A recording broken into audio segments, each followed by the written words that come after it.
Hay una selección en el Mundial 2026 cuyo vestuario ha sido descrito por jugadores que estuvieron en él como uno de los entornos más hostiles racialmente que han vivido en sus carreras profesionales. Hay insultos que se pronuncian con una naturalidad que resulta aterradora. Hay jerarquías informales dentro del grupo, basadas en el origen étnico de los jugadores, que determinan quién recibe qué trato del cuerpo técnico y de los compañeros de plantilla. Y hay una federación que lo sabe, que ha recibido denuncias formales al respecto, y que ha optado, de forma deliberada, por no hacer absolutamente nada, porque hacer algo implicaría admitir que el problema existe. Hoy, en el Mundial sin bombo, lo nombramos. Suscríbete si quieres escuchar lo que los medios no se atreven a decir. El racismo en el fútbol profesional tiene dos caras que reciben tratamientos completamente diferentes por parte de los medios de comunicación y de las instituciones del deporte. La primera cara es el racismo de las gradas, los insultos de los aficionados hacia los jugadores de color, los gestos denigrantes, los coros ofensivos que en los últimos años han sido objeto de creciente escrutinio y de sanciones por parte de la UEFA, la FIFA y las diferentes federaciones nacionales.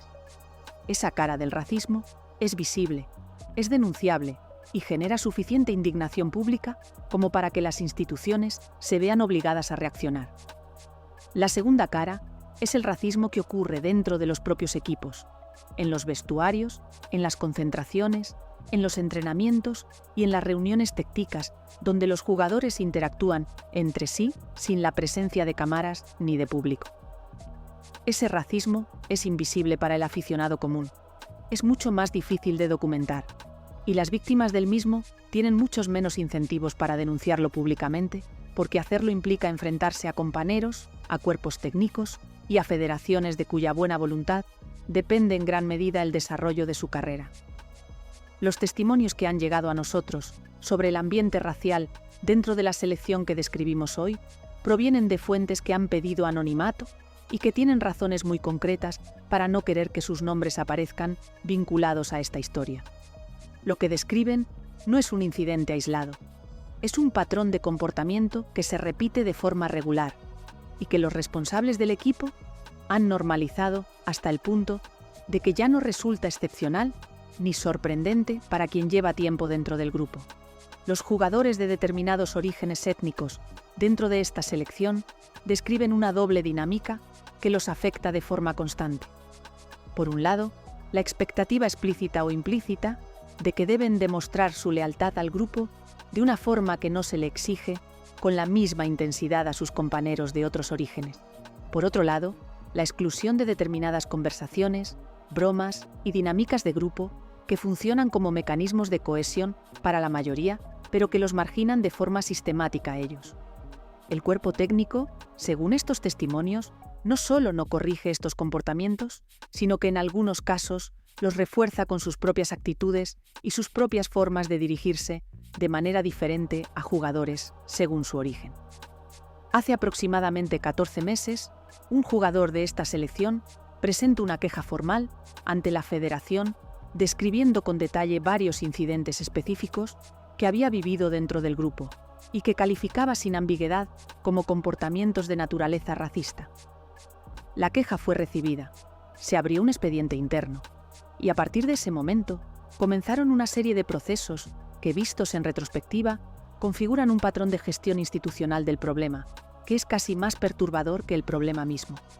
El jugador que presentó la queja fue convocado a una reunión privada con responsables de la federación, donde se le explicó, con toda la cordialidad del mundo, que sus preocupaciones eran entendibles, pero que había que considerar el impacto que una denuncia pública podría tener en la cohesión del equipo, especialmente en un periodo precompetitivo tan delicado como la preparación para el Mundial.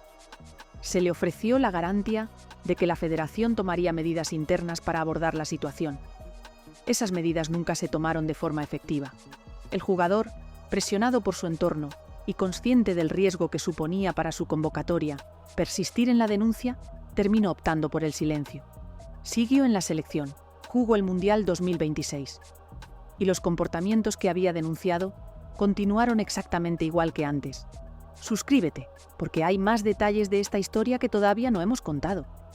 La FIFA tiene protocolos específicos para la gestión de denuncias de discriminación dentro de las selecciones nacionales.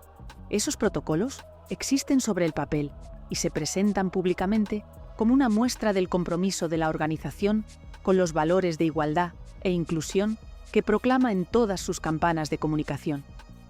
En la práctica, la efectividad de esos protocolos depende de la voluntad de las federaciones nacionales de cooperar con su implementación. Y cuando una federación nacional decide que gestionar internamente un problema de discriminación dentro de su selección es preferible a someterlo al escrutinio externo de los organismos de la FIFA, la organización tiene mecanismos muy limitados para forzar una actuación diferente, salvo que el caso llegue a tener suficiente visibilidad pública como para que el coste de no actuar supere el coste de hacerlo. La historia del fútbol está llena de casos en los que ese umbral de visibilidad nunca se alcanzó porque los jugadores afectados, por las razones que hemos descrito, optaron por el silencio. Y el caso que describimos hoy es uno más de esa lista interminable. Una lista que seguirá creciendo mientras el sistema de incentivos que rodea a los jugadores vulnerables les haga calcular que hablar cuesta más que callarse.